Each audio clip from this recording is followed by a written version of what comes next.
Alors, on va faire comme ça. On va faire comme ça. On démarre un peu plus tôt que d'habitude. Voilà.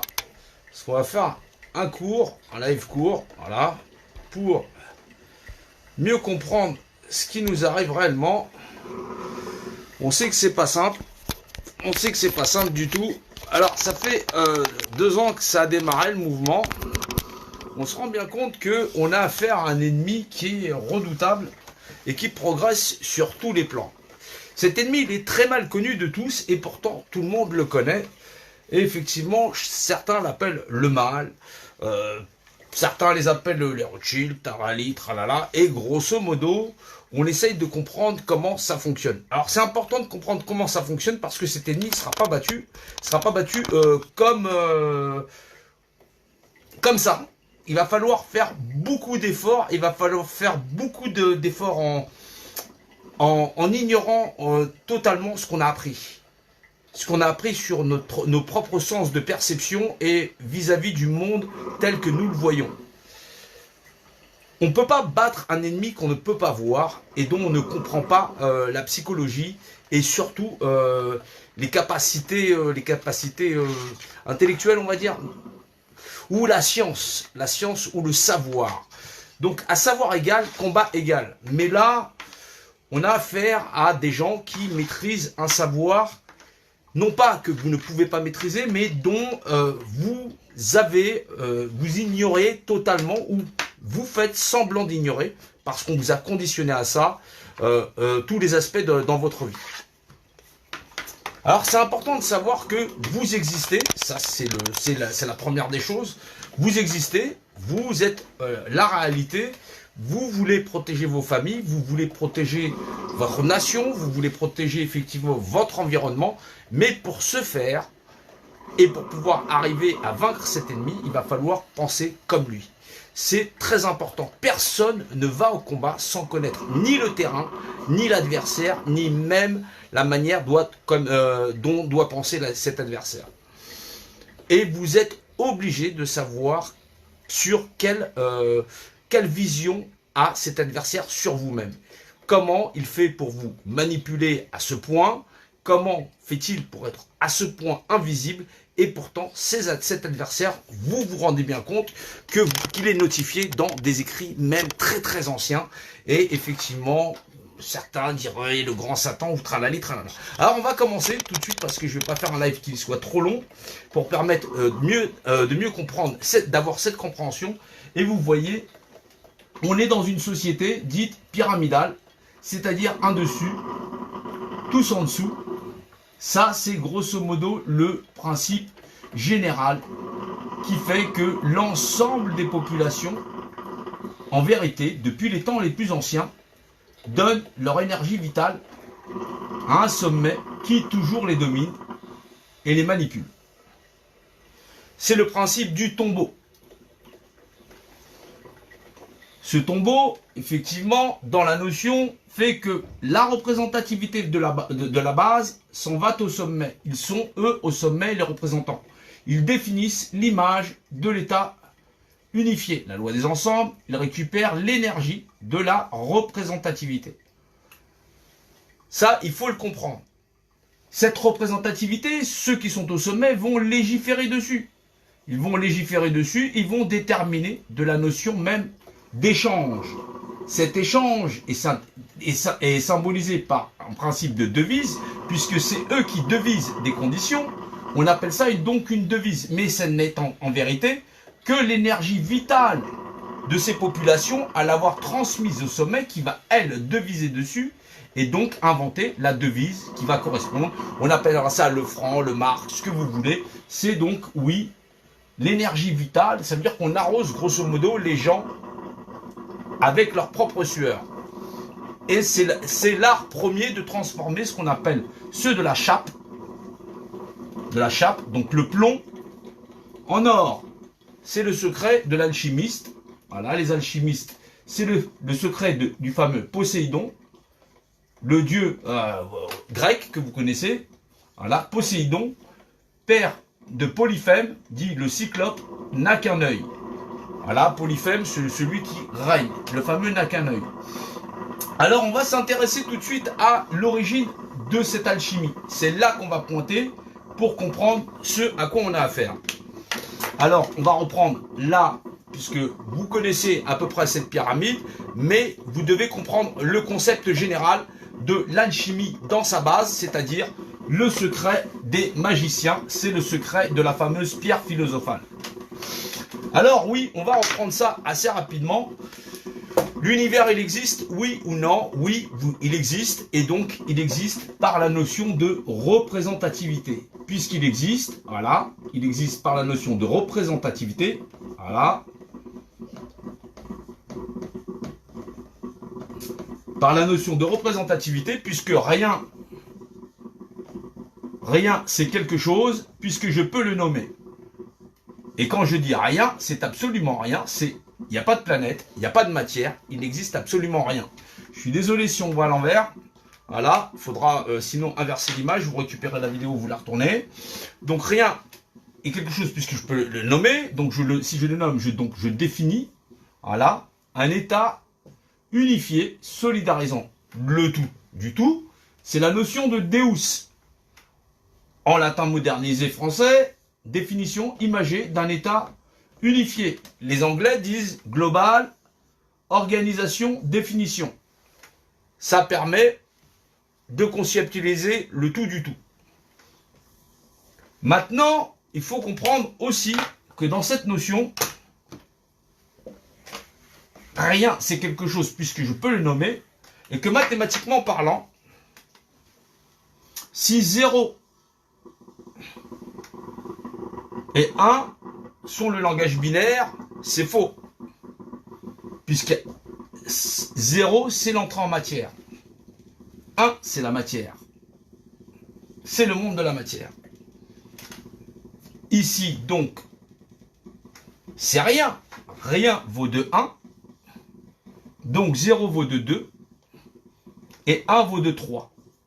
C'est le principe trinitaire. C'est le principe fondamental du principe de Trinité. L'esprit qui engendre toute chose et engendre la matière. Chaque individu, c'est la notion de Deus, rien. Tout, c'est le rien ou le tout, puisqu'on peut le nommer. Voilà, on définit l'état unifié, et ainsi de suite. C'est la notion de Deus, Dieu, donc Dieu dans l'excellence. C'est la notion même de structure. C'est la législation qui, elle-même, engendre, par équité, la représentativité de toute chose. Cette notion de représentativité vaut pour 0. Elle lui confère à la fois l'esprit de toute chose et le retransmet dans la matière. Puisque ceci, c'est la matière dans la notion, c'est donc l'aspect matérialisé des choses. Vous entrez en matière, voilà, et donc, à ce moment-là, dans la structure même de la matière, c'est-à-dire vous êtes un individu, vous possédez l'aspect trinitaire. Vous êtes à la fois le matériel, mais pour un individu, c'est-à-dire un être humain, vous êtes à la fois 0, puisque vous êtes dans l'univers, ça c'est la notion de trône, et ça c'est la notion de matière. La matière, vous connaissez les règnes dans la matière, minérale, végétale, animale. C'est les notions structurelles de cette matière. Structurelle dans la structure matérielle. Avant même d'exister en structure matérielle, il existe donc l'aspect spirituel. C'est la notion de trône qui ramène à l'aspect primaire, qui est effectivement 1 vaut de 3 tiers. Il vaut 3 tiers, celui-ci vaut de 2 tiers, celui-ci vaut de 1 tiers. C'est l'aspect matériel de toute chose. Maintenant, il faut comprendre que, à la fois, pour chaque individu, dans la notion de rien, donc de Dieu, voilà, vaut 3 tiers, voilà, mais il est 1, c'est l'aspect de la Trinité en lui-même. Il a toute valeur, que l'entrée en matière vaut de zéro, c'est-à-dire la notion de néant, et l'apparition de la matière. Ici, cet esprit-là vaut de 2 tiers, et celui-ci vaut de 1 tiers. Celui-ci vaut de 2 tiers, voilà, 2 tiers, et celui-ci vaut de 1 tiers, voilà, dans la notion. Nous avons 3 règnes. Le minéral, un caillou, on va mettre. Le végétal, on va faire un arbre. Voilà. Et l'animal, on va faire l'homme. Chacun de ces éléments est un aspect structurel. Structurel dans la matière. Il vaut dans la matière, chacun, 2 tiers. 2 des tiers. Dans son aspect structurel. Voilà. Le 2 tiers, voilà, dans son aspect structurel. L'esprit qu'il a mis et qui l'habite, c'est-à-dire sa composition, hormis sa masse, et son aspect spirituel. C'est la notion qui vaut 1 des tiers. C'est la notion même de l'esprit. Qu'il soit de l'or, qu'il soit du plomb, c'est l'esprit de sa masse en tant que masse physique. Autant pour l'arbre, si c'est un chêne, si c'est un frêne, c'est son essence même. Voilà. C'est l'essence de ce qu'il est. Pour l'homme, c'est sa matière grise, c'est-à-dire qui vaut 1 des tiers. C'est sa capacité à agir sur lui-même dans la matière. On doit comprendre aussi, dans cette notion, que l'ennemi qui assaille l'homme, lui-même, voit le monde de cette même manière. Il sait que la notion de Dieu, c'est donc la définition de l'état unifié. Il sait que l'aspect le plus important à maîtriser dans chaque chose, c'est l'essence de chacun dans chaque chose. C'est-à-dire que s'il domine l'homme, il domine sur la matière de l'homme.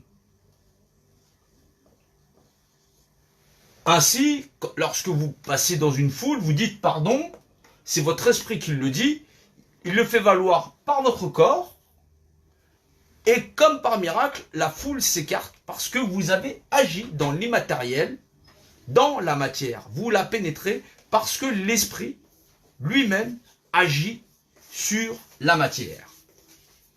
L'homme est capable d'agir lui-même sur toutes les autres règnes puisqu'il en est le dernier. Il est la matière qui est capable de se mouvoir.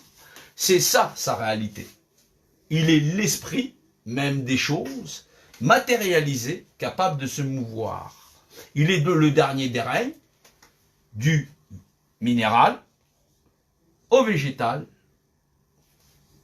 à l'animal. Il est un être civilisationnel, ce qui lui permet aussi d'avoir d'autres notions dans la compréhension de ce qu'il est. Or, en tant qu'être civilisationnel, il n'a que 3 manières de concéder ce qu'on appelle sa notion de Dieu, de lui, c'est-à-dire sa capacité à se gérer lui-même, sa notion de représentativité. Hop. Il faut donc comprendre ce qu'il est par essence.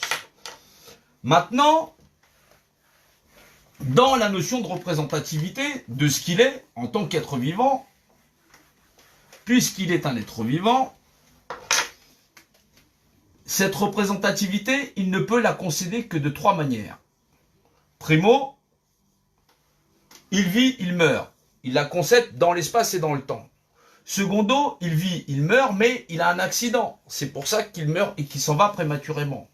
Ou tertio, il donne sa représentativité à un autre, qui lui va en disposer. Celui-ci va agir sur lui, puisque lui a donné sa propre volonté. Et donc, lui ne vaut plus de rien, puisque sa représentativité, c'est lui qui l'exerce. Il exerce donc pour 2. Il est le dominant, il domine sur son frère. Lorsque vous êtes 2, c'est facile à dépêtrer. Mais lorsque vous êtes des millions, vous vous rendez bien compte que quand cette chaîne, elle n'est pas comprise par les individus qui ne comprennent pas la valeur de la représentativité, dans la notion, et qui ne pensent qu'ils ne sont eux que matière, lui, par ascendance, domine sur l'essence de tous. Cet adversaire, il est difficile à battre, et il le sera, tant que ce savoir ne sera pas repris ou recompris de tous les individus à exister sur la Terre. On a donc des individus qui ignorent que primo, la notion de Deus, c'est la notion de ce qui confère à toute chose sa représentativité, d'une part. Dans la notion, ça n'est toujours pas compris parce que c'est l'esprit de toute chose qui engendre la matière, c'est-à-dire le continuum et le secret profond, passé, présent, futur. Le continuum. On ne va pas rentrer dans le secret du quantum, mais c'est la notion même de mouvement. La raison, la cause, le but. C'est la notion de cycle. Et des cycles imbriqués. Dans cette compréhension, la représentativité d'un individu, puisqu'il ignore fondamentalement qu'il est à la fois l'esprit dans la matière, fait que celui qui influe lui récupère sa représentativité au sommet et domine sur lui et sur tout autre individu. Les hommes vont avoir du mal à se débarrasser de ce schéma-là s'ils ignorent fondamentalement les règles d'engagement. Or, dans les règles d'engagement, un individu en vaut un autre. Et de ce fait-là, lorsque vous donnez votre volonté à un autre, il en est légalement propriétaire. Vous avez concédé ce que vous êtes. Cela vaut d'un individu sur un autre, puisque si celui-ci lui concède, lui, il le récupère. Cela vaut d'un peuple sur un autre, puisqu'effectivement, lorsque deux pays se font la guerre et que l'un l'emporte, il domine sur l'autre jusqu'à des fois avaler ses frontières. Et cela vaut d'un monde sur un autre, et d'une forme de vie sur une autre. Or, des temps les plus reculés, cette pyramide dans la structure est là et trône en maître comme modèle de société. Elle n'est pas simplement une structure de pierre, il faut le comprendre, c'est une déclaration de guerre qui dit ici, nous allons récupérer le monde dans lequel vous vivez, c'est-à-dire les trois dimensions physiques, donc le haut, le bas, le devant, le derrière, le devant, le derrière, le haut, le bas, et les notions de côté. Et nous allons enclaver dans sa structure, puisque cette structure a 4 côtés, vous enfermez enfermez vos 4 dimensionnalités. C'est les 3 dimensions physiques dans la globalité et la 4e dimension, c'est-à-dire vos capacités à l'analyser.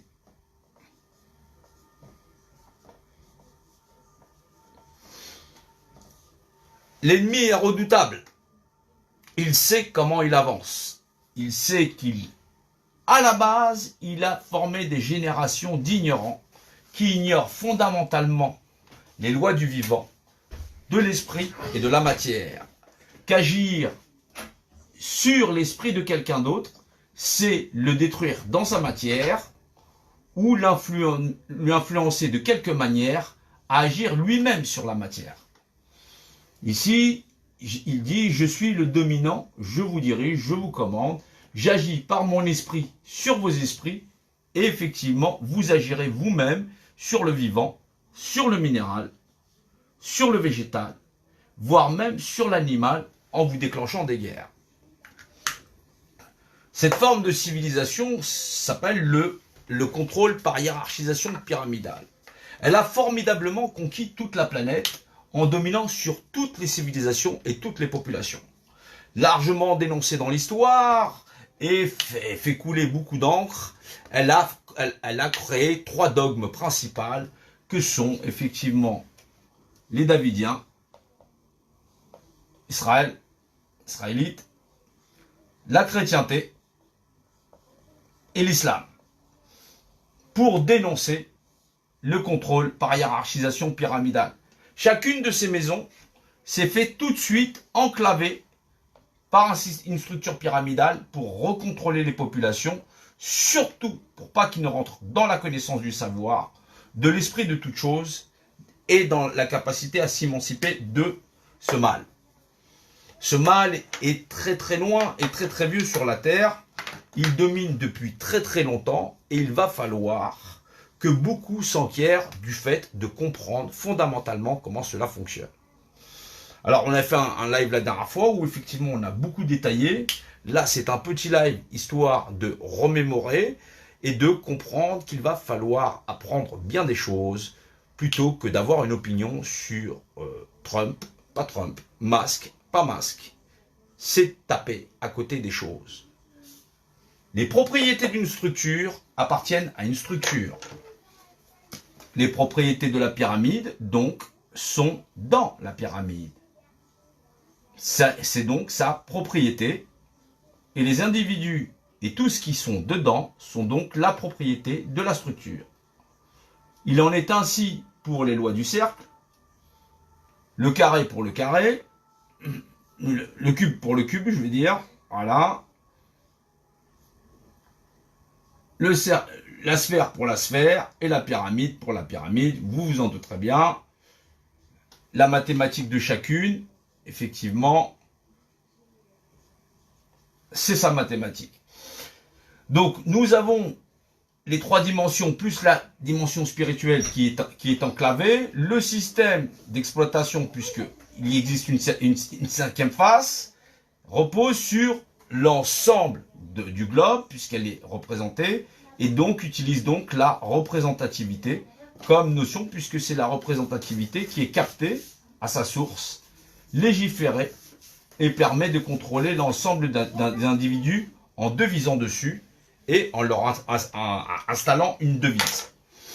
Donc oui, il faut être au niveau pour mener ce combat, il faut donc être bien armé, comprendre fondamentalement le monde de l'invisible, le monde du visible, sans rentrer dans une espèce de divagation où effectivement on n'aurait pas compris réellement le fondement de cette structure et effectivement les cultures qui se sont levées dans l'art de faire qu'une seule armée pour pouvoir éradiquer ce modèle de société. Oui, les gens réclament d'être humains, mais pour être humain, faut-il accepter l'autre comme égaux, vouloir se donner la main et effectivement ne pas vouloir s'acharner à marchander l'humanité et marchander effectivement la création.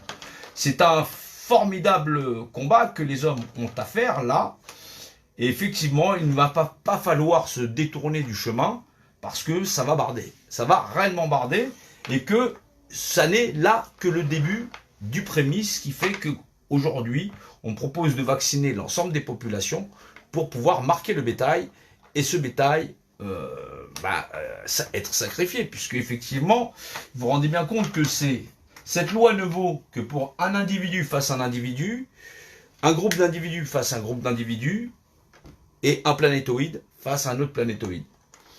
Vous imaginez bien que celui qui exerce cette action sur cette planète, forcément, n'est pas de la même nature que les hommes, puisque effectivement, la loi à laquelle il obéit, c'est la loi de la représentativité, et cette loi, elle naît quand l'univers il est, et par le créateur qui l'a créé, c'est donc la définition imagée de l'État unifié, qui est la loi, et c'est sous ces règles d'engagement que notre ennemi nous combat, c'est-à-dire les lois qui régissent l'univers.